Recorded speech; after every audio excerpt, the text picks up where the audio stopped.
Hello and welcome back to another Giant Slayer TFT ranked meta video. Our analysts are here to go through the 10.6 meta for each stage of the game. Set 3 is still fresh and new, so there isn't yet a fully defined way to play with all the changes, but we're here to help make your rank climb just a little bit easier. That said, the meta and how to play is going to constantly be evolving, and patch 10.7 is right around the corner. 10.7 will add in the galaxies mechanic, so the game and meta is going to shift dramatically once again. So now's the time to climb. But before we begin, please don't forget to click the links in our description. Give your support to everyone who helped make this video happen. We host many TFT tournaments with plenty of exciting content to come, so be sure to also follow our Giant Slayer TFT social media pages. All right, folks, let's get back into the video. And to start off the early game discussion, we need to discuss the beginning carousel. It's tough to say what components are best because there's a chance you're going to have a game where the starting carousel is only defensive items or all one item, so there's not really a definitive answer as to what's best to grab. On top of that, items are quite diverse right now as there's a lot of variety in what you can pick up and play. With that said, there's a few components always worth considering. Sword,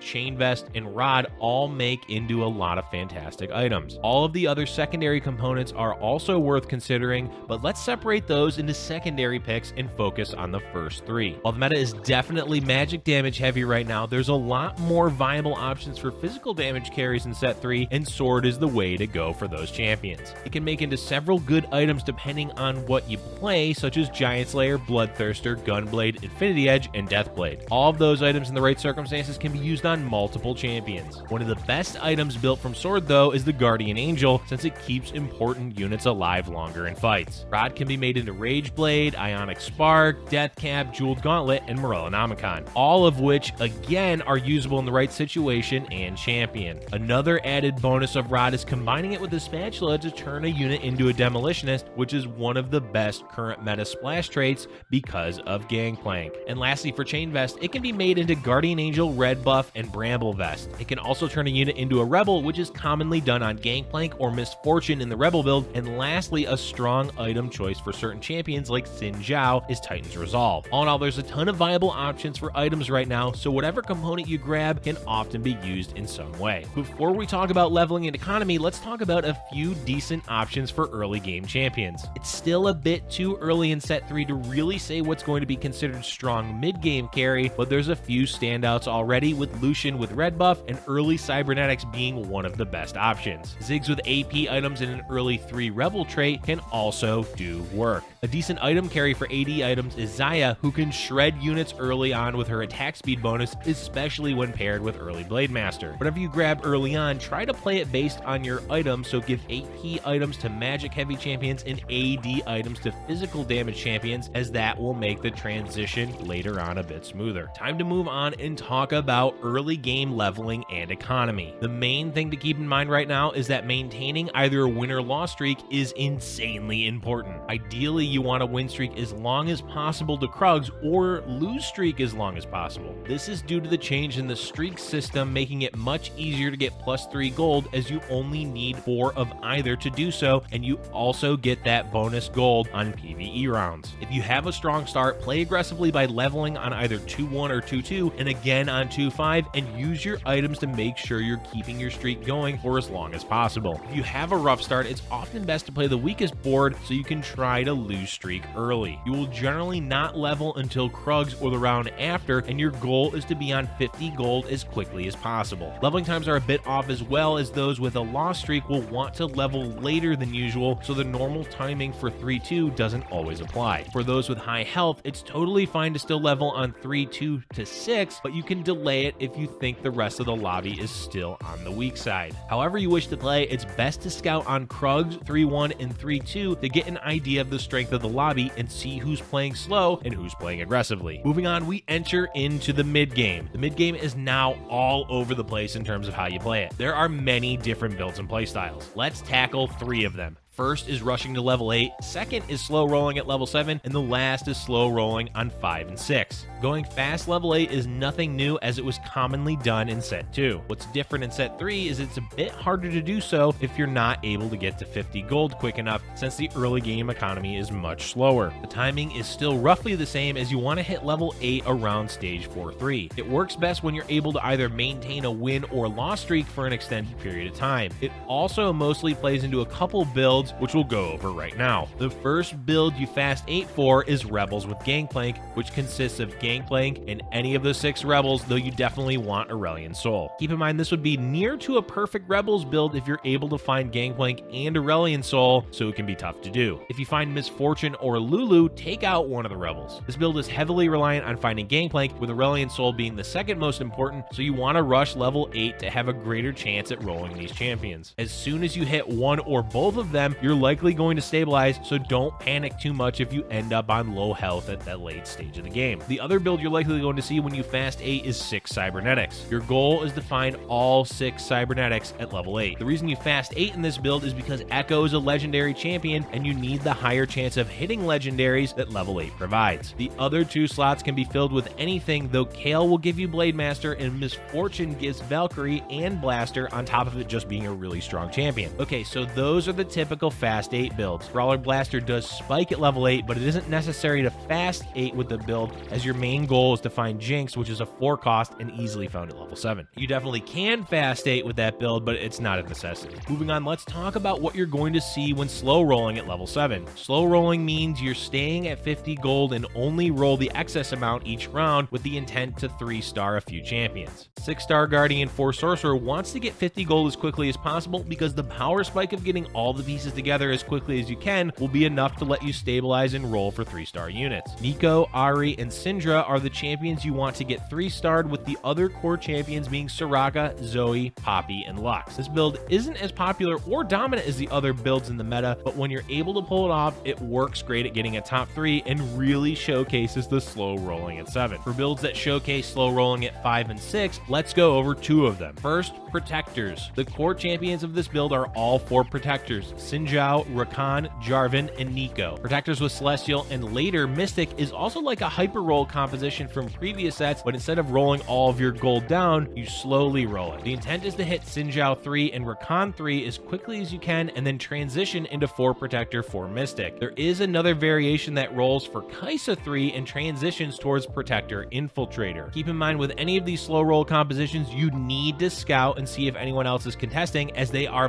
much harder to pull off if anyone else is rolling for them. Next up, let's showcase an Infiltrator composition that slow rolls at level 6, MECH Infiltrator. The core champions of this build are Annie, Rumble, Fizz for MECH Pilot, and Kai'Sa, Shaco with Kha'Zix, or later on Echo, to round out the Infiltrators. Basically, this build wants to get to level 6 as quickly as possible and find all of the MECH Pilot champions. From there, you want to roll for Shaco 3, Annie 3, and Rumble 3. Why you do this is for 2 reasons. One is that Shaco 3 is just a beast. He does so much damage as a 3-star, especially with any AD items. Second is how the super mech scales. It scales with the star levels of each mech pilot, so if you have Annie 3 and Rumble 3, it's going to be a lot stronger than if you were only 2-starred. So that's for the first few builds and playstyles that you're likely to see in the mid-game. Keep in mind that these are not the only builds that you can play in the mid-game. This is just a snapshot of the few builds that you're going to see. Despite the end-game builds being dominated by legendary champions, the mid-game is super flexible and a lot of fun, and with set 3 still being fresh, there's a ton of new builds to explore. And here we are at the end of things, the late game.